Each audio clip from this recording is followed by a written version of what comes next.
Hi viewers, আসসালামু আলাইকুম। আজকে জিভে জল আসার মতো একটা লোভনীয় আচার আপনাদের মাঝে শেয়ার করব, যা দেখে সবারই জিভে জল আসবে। আর সেটা কাঁচা তেঁতুল দিয়ে তৈরি করেছি। কাঁচা তেঁতুল দিয়ে একটা দুর্দান্ত আচার রেসিপি, যা দেখার জন্য ভিডিও শুরু থেকে শেষ পর্যন্ত আপনারা ভিডিওর সাথেই থাকুন এবং দেখতে থাকুন। এখানে আমি কিছু কাঁচা তেঁতুল ধুয়ে পরিষ্কার করে একটা কড়াইয়ের মধ্যে দিয়ে দিচ্ছি পর্যাপ্ত পরিমাণ পানি সহ। তেঁতুলগুলো অনেক দিন হয়ে গেছে, তাই শুকিয়ে গেছে অনেকখানি। ব্যস্ততার জন্য ভিডিও তৈরি করা হয় না, রেসিপি তৈরি করতে পারছি না। ডেকে আমি জাল করে নিচ্ছি। দেখতেই পাচ্ছেন তেঁতুলগুলা মাশাআল্লাহ সিদ্ধ হয়ে গেছে।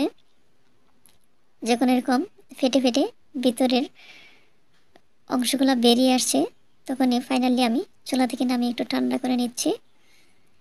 সিদ্ধ হয়ে গেছে কতটা একটু দেখিয়ে দিচ্ছি আপনাদের। এবার আমি একটা বলের মধ্যে রেখে ঠান্ডা করে নিলাম। এরকম চাপ দিলে এক পাশ থেকে ভিতরের অংশটা বেরিয়ে আসছে সুন্দরভাবে।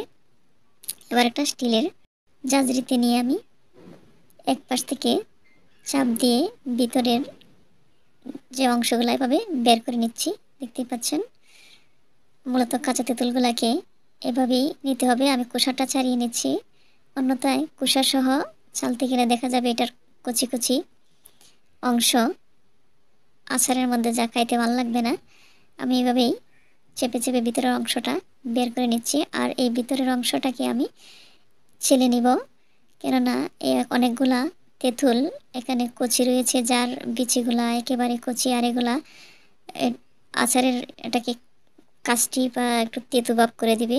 এই বিচিগুলা একেবারে কচি, তো বিচিগুলাকে আলাদা করতে হবে। মূলত বিচি থেকে আমি এভাবেই রসটাকে বের করে নিচ্ছি কাঁচা তেঁতুলের। দেখতেই পাচ্ছেন এভাবে হাতের সাহায্যে ছেলে ছেলে এভাবে বের হতে শুরু করেছে। নিচের অংশটা আমি এভাবে হাত দিয়ে ফেলে দিচ্ছি। এভাবেই প্রত্যেকটাকে আমি চেলে নিয়েছি। দেখতেই পাচ্ছেন বের করে নিলাম। কাঁচা তেঁতুলের রস বের হয়েছে পুরোটাই আমি একসাথে এখানে চেলে নিলাম। একটা কড়াইয়ের মধ্যে দিয়ে আমি জাল করতে শুরু করেছি। আর এই অবস্থায় চুলাটাকে একটু লোতে রেখে আমি জাল করতেছি। আর এই যে তেঁতুলের যে রসটা, এটা একেবারে ছড়িয়ে ছিটিয়ে গায়ে গায়ে পড়তেছে। এখানে আমি স্বাদ মতো লবণ দিয়ে দিচ্ছি। এটাকে লবণটাকে পুরো অংশে মিশিয়ে দিলাম। এখানে দিয়ে দিচ্ছি 1/4 কাপ চিনি। চিনিটাকে খুব ভালোভাবে আচারের সাথে মিশিয়ে নিচ্ছি। আমি আরও 1/4 কাপ চিনি দিয়ে দিলাম। মোট এখানে হাফ কাপ চিনি দিয়েছি মেজারমেন্ট কাপে। দিয়ে দিচ্ছি 3 টেবিল চামচ চিলি ফ্লেক্স তো আপনারা অবশ্যই চিনেন। এটা মরিচের হাফ গুঁড়া, একেবারে মিহি গুঁড়া নয়। চাইলে আপনারা মিহি গুঁড়াও এখানে দিতে পারেন। তবে চিলি ফ্লেক্সটা দিলে হয় কি যে মরিচের একটু অংশ ফ্লেভার যদি দাঁতে লাগে, মুখে লাগে, তাহলে একটু ভালো লাগে খাইতে। দেখতে পাচ্ছেন নাড়তে নাড়তে হবে আস্তে আস্তে আমার আচারের কালারটাও একটু একটু পরিবর্তন হয়ে আসতেছে। চিনি থেকে পানি উঠে আসছে। আর এখানে আমি অ্যাড করে নিচ্ছি 4 টেবিল চামচের মতো আচারের মশলা, যা পাঁচফোড়ন। পাঁচফোড়নটাকে খুব ভালোভাবে মিশিয়ে নিলাম। ফাইনালি যখন হয়ে আসছে ঠিক সেই সময় আমি 3 টেবিল চামচ ভিনেগার দিয়ে দিচ্ছি। যেহেতু আচারটা আমার দীর্ঘদিন সংরক্ষণ করব, তাই এখানে ভিনেগারটা দেওয়া। আমি বেশি আর টানাবো না, কেননা আমার বিরক্ত লাগতেছে, এভাবে জাল করতে পারতেছি না। যে তেঁতুলের রস বা ক্লাবটা চিটে চিটে চুরে চারদিকে চিটে আসতেছে, গায়ে পড়তেছে। একটু সাবধানে এভাবে জাল করতে হবে। অনবরত আমি নাড়তেছি। দেখতে পাচ্ছেন আমার নাড়া বন্ধ নেই।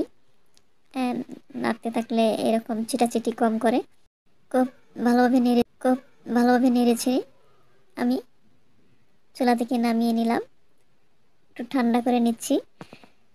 ফাইনালি হয়ে গেল। আপনারা চাইলে আরও টানিয়ে আর একটু আটালো আটালো ভাব করতে পারেন। আমি এই অবস্থায় রাখবো। দেখতে পাচ্ছেন মাশাআল্লাহ সুন্দর একটা কালার এসেছে।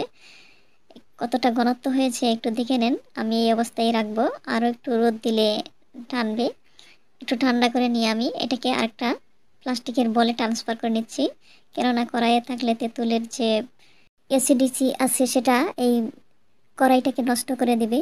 আর এই তেঁতুলের অ্যাসিডটা মূলত এরকম সিলভার বা ডালাইয়ের কড়াইগুলোকে একেবারে জাজরা করে দেয়। এটা অনেক ক্ষতিকর একটা জিনিস। আমি এখানে কোনো পানি অ্যাড করি নাই, পিওর তেঁতুলের ক্লাবটা নিয়েছি, যে কারণে আমি বেশি সময় জাল করি নাই। একটু টানিয়ে নিয়েই তৈরি করে নিলাম আচার। প্লেটের মধ্যে নিয়ে নিচ্ছি। দেখতে পাচ্ছেন মাশাআল্লাহ সুন্দর একটা আচার তৈরি হয়েছে। এটা যে কাউকে দিবেন হাত চেটে চেটে ওই হাত প্লেট চেটে চেটে খাইতে থাকবে। মাশাআল্লাহ আলহামদুলিল্লাহ অসাধারণ হয়েছে। আপনারাও চাইলে এরকম আমার মতো কাঁচা তেঁতুল দিয়ে আচার তৈরি করতে পারেন। পুরোপুরি ঠান্ডা হয়ে গেলে আমি কাচের জারে স্টোর করে নেব। আজ এ পর্যন্তই। দেখা হবে নতুন কোনো ভিডিওতে নতুন রেসিপি নিয়ে। আজ এই রেসিপি ভালো লাগলে অবশ্যই লাইক কমেন্ট শেয়ার করতে ভুলবেন না।